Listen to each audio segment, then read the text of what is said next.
Did it? Yeah. This is gonna feel good. Good morning. Hey, Cheers. you're actually gonna forget. No. Clink. Cheers.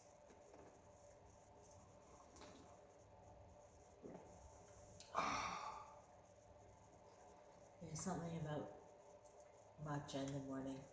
But it's got to be a matcha that has enough matcha in it to make it actually look green.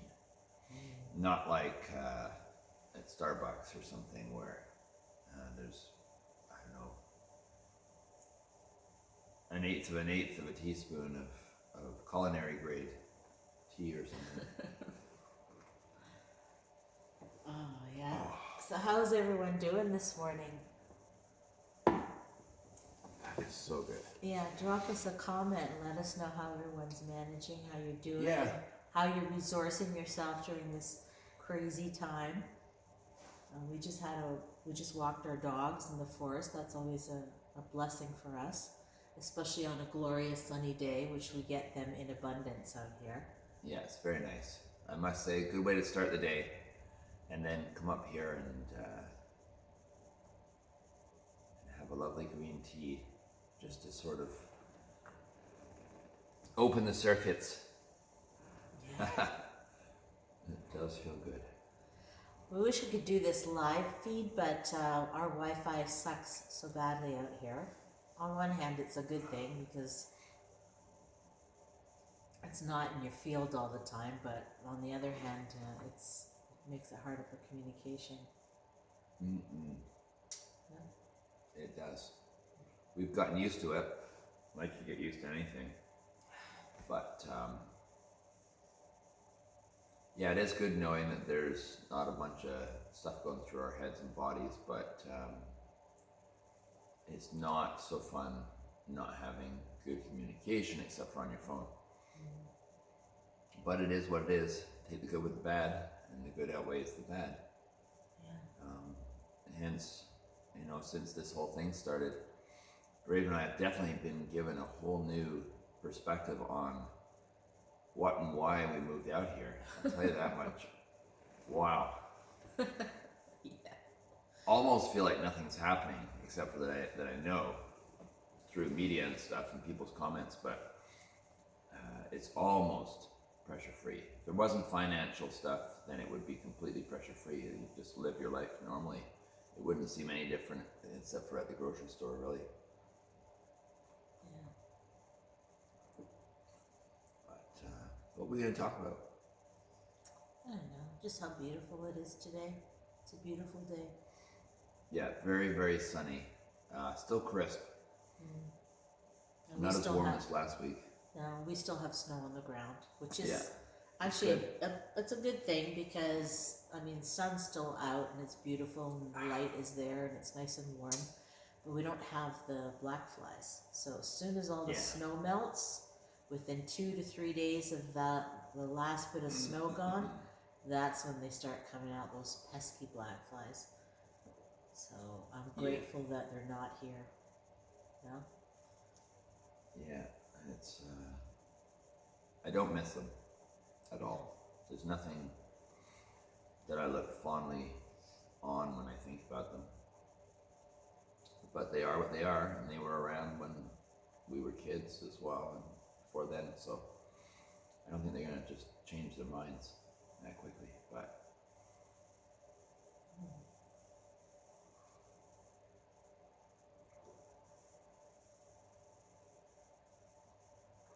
I'll tell you, there's something about drinking a matcha in the morning. It's like your first drink instead of a coffee. And I love my coffee. you'll still have your coffee. And I'll still have my coffee. I still will. But there's something about breaking my fast with a green tea matcha. And it's made with goat milk. So it's an A2 milk. It's way more digestible than regular milk. So it's something to consider if you haven't tried it. And if sometimes milk makes your stomach feel a little uncomfortable, try the A2s. You can get goat milk, you can get sheep milk. Sometimes we were lucky, water buffalo milk. That was awesome. That was, wow. That was amazing milk. Yeah, it was very good. That was probably my favorite milk of all milks I would say mine as so well. far. Yeah, as far as milk goes. I think Yeah. it was 8% Yeah. as well, which was very nice. Mm-hmm. The nice thing with the green tea as well, with the matcha, if you make it, a right strength according to your needs, it's a different lift than coffee. It's just something kind of smoother about it. When I couldn't drink coffee, which is quite often, the caffeine's just a different kind of caffeine, whereas green tea, for some reason, I can drink it and it just feels percolaty inside, but smooth, whereas coffee sometimes can be a bit raunchy.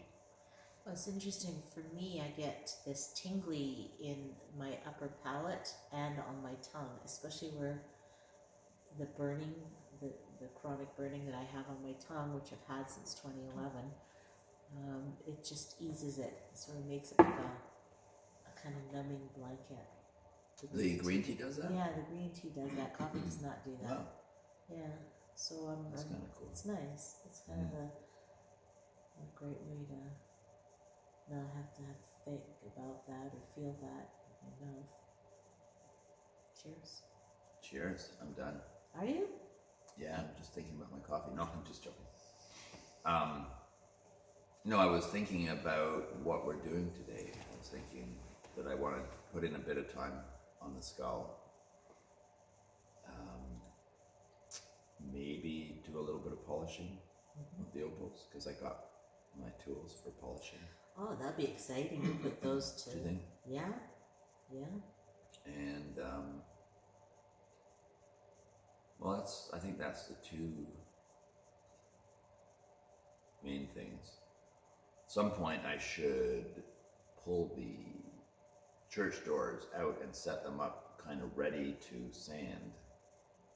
Downstairs, just so sometimes having something ready for whenever I go down and walk past them, it just kind of starts to gear my mind up for the program. You know, like I start to think about it. So excited to see you start on those doors. I feel like it's going to be doors of opportunity opening.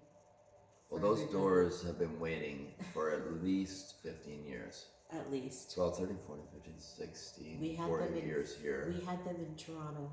Yeah, so we're 12 years in Fergus, 4 years more or less here. And then maybe 3 years in Toronto, so... No, the doors, yes, that we had them. So just under 20 years that we've had the doors. How long they've been sitting around before that, I don't know. And that was when the door store was in Toronto still.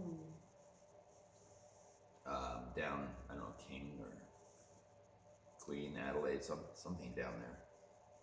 In yeah.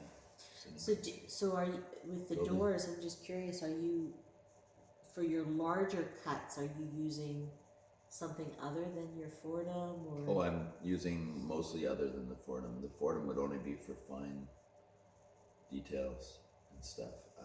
I have tools by Arbortech that I haven't used yet. And if I can remember, one was called the Power Carver, and I think one's called the Power Chisel. But each one has a little circular blade, and that cuts in my mind, I'm imagining what I'm going to be using it for.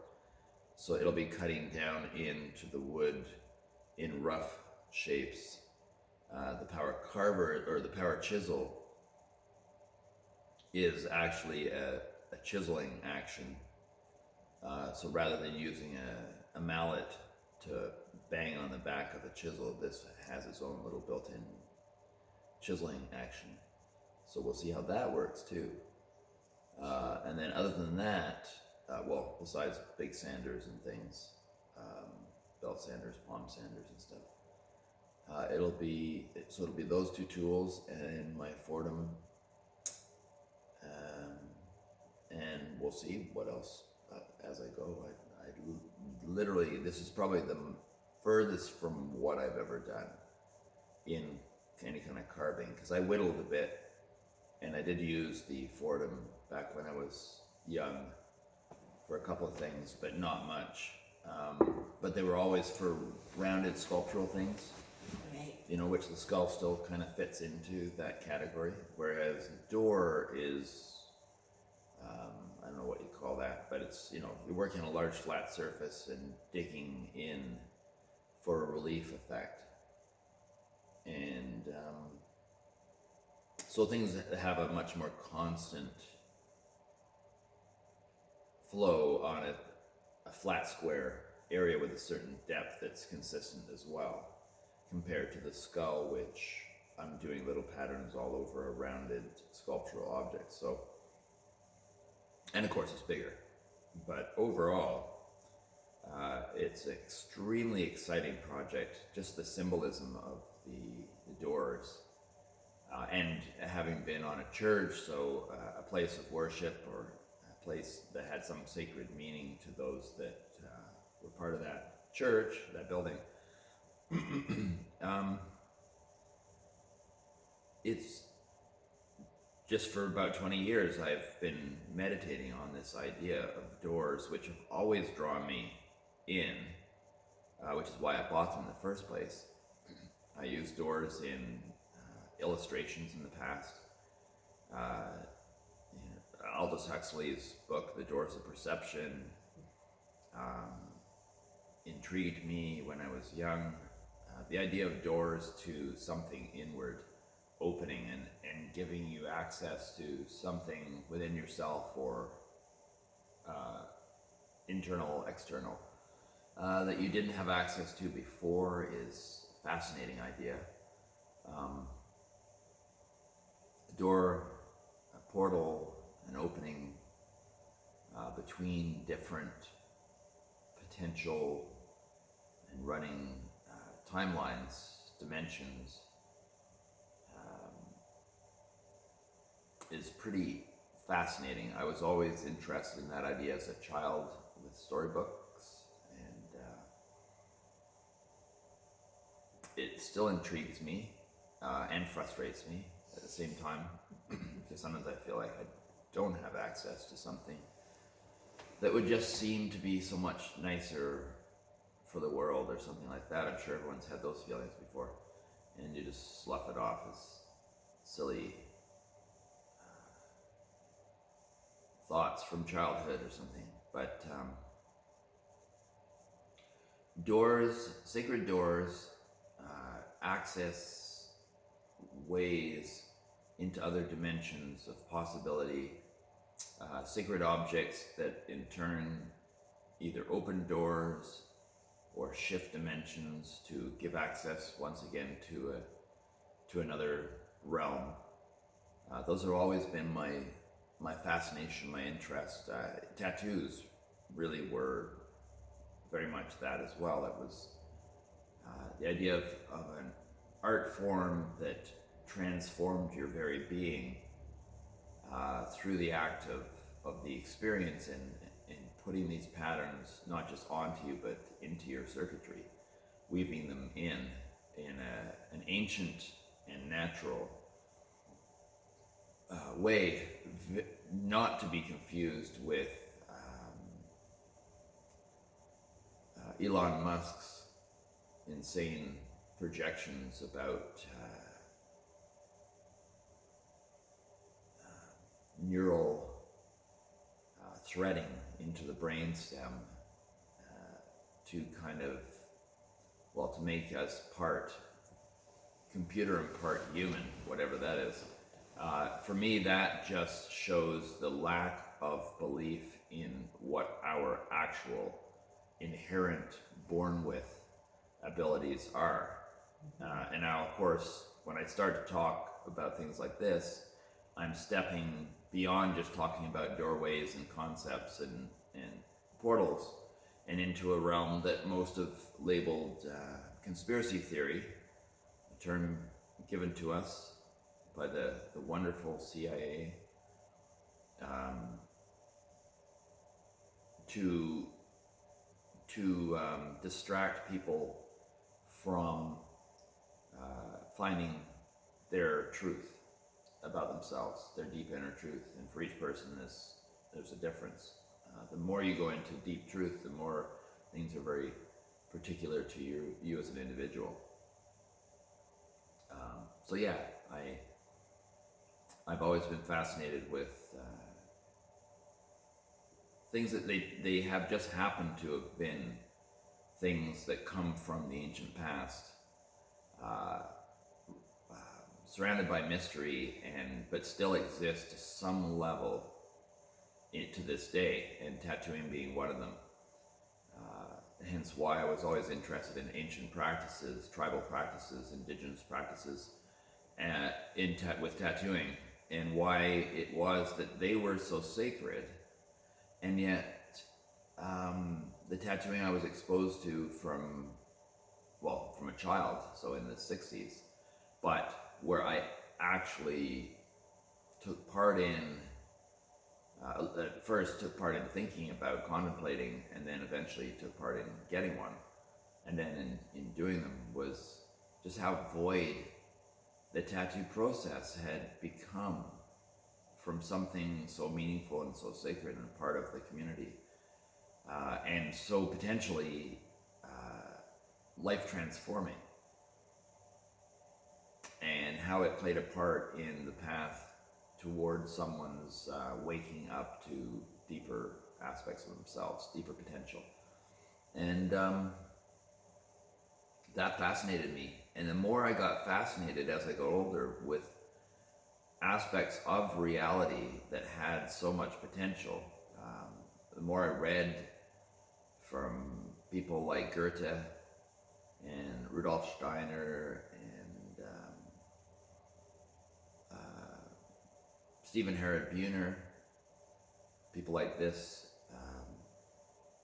who had a scientific bent to them for sure, but took a different, all of them seem to have taken a certain kind of approach which to me seemed to resonate with the frequency I was on, where there was a lot of way more potential to our beings and how we interact, that's inherent within us. And that doesn't mean like I'm anti-tool in the sense of an object or a tool.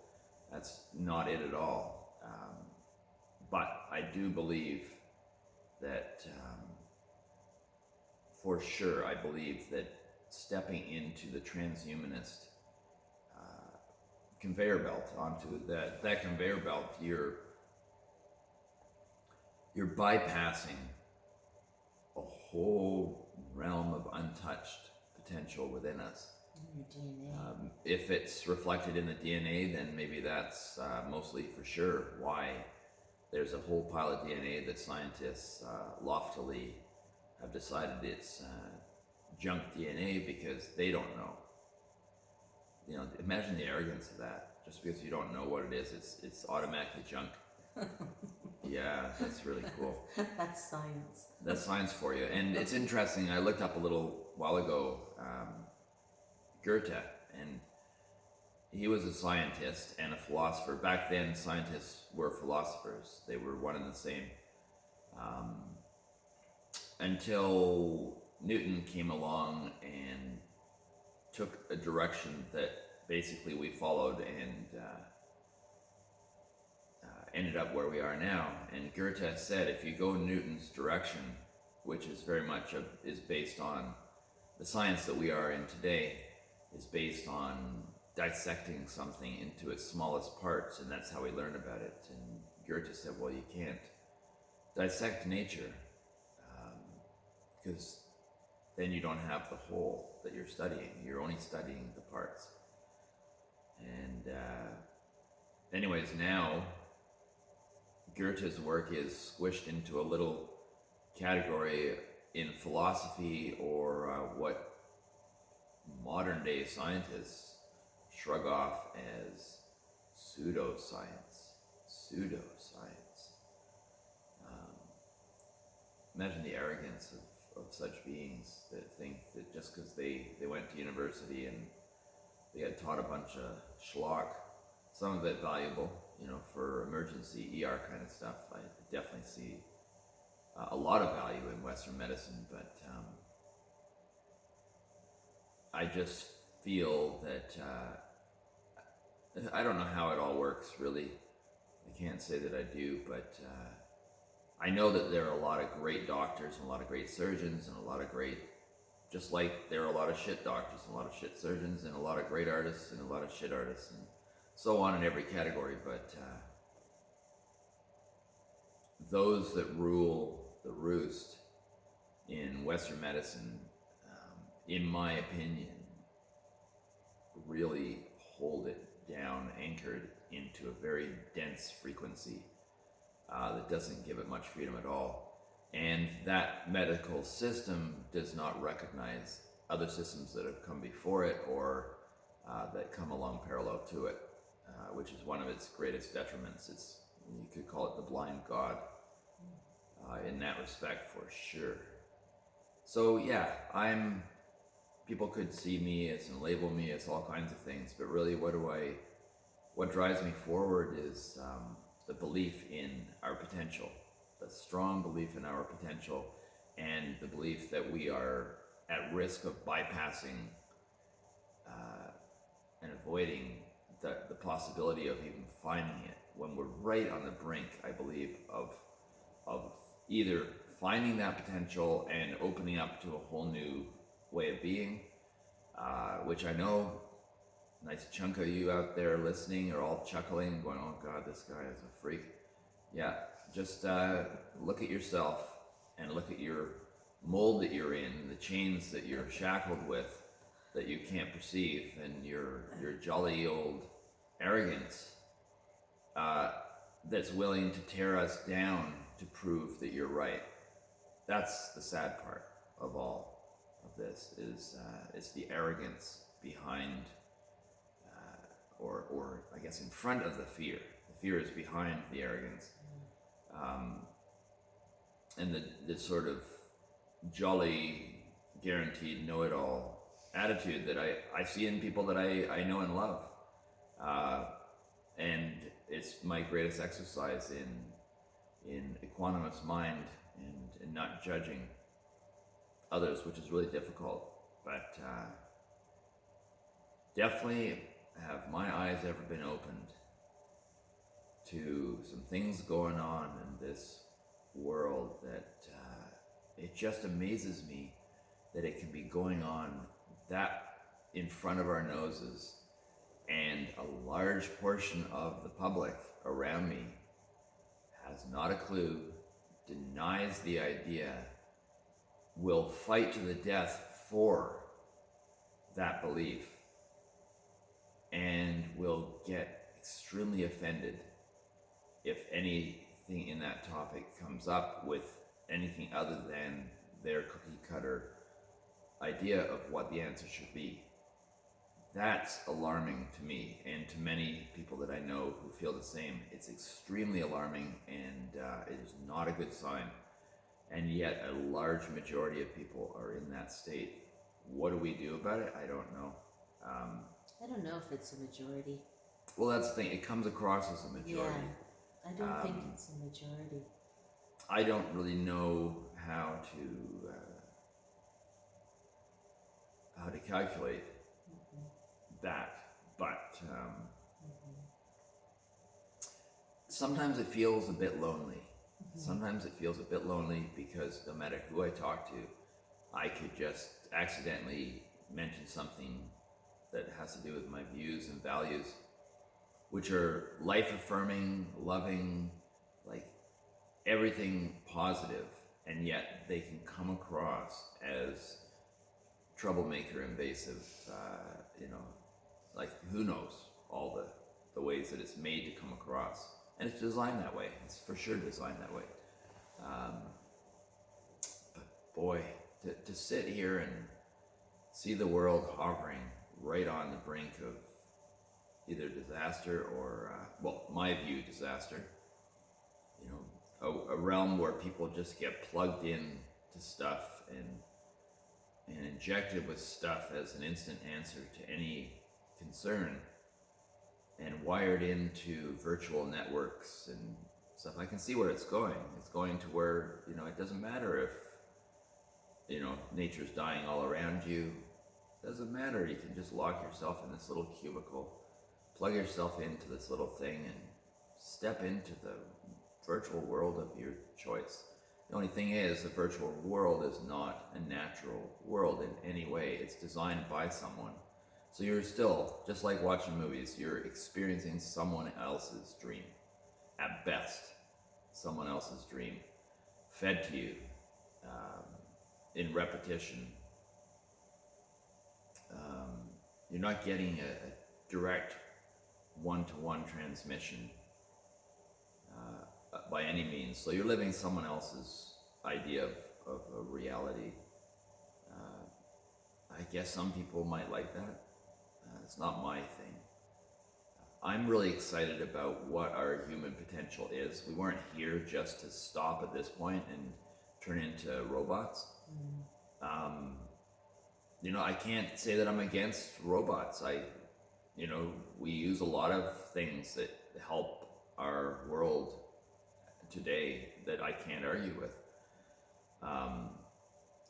But there is a limit, I find.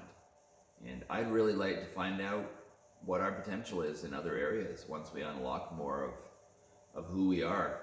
And there's plenty of thinkers from the past that also believe that. So, you know, anyone that wants to write my dreaming off as just stupid dreams, well, there's been some people throughout history who had the same dream and actually put it into action and got squashed by the mafia that be at the time. Tesla's a perfect example with his work and his contributions. What's the Austrian water wizard? Schauberger. Victor Schauberger. Like, these people pop up throughout history. I have no idea what they must have felt like not fitting in a world where some were fascinated with what they said and others, strangely enough, were threatened and acted accordingly. So maybe we're in a world where one of these realities will happen and the other one will be squished out, or both will happen. Exactly, both will happen. How they would exist, two different kinds of people, two different avenues would exist amongst each other, I have no idea. Without conflict, hopefully, I have no idea.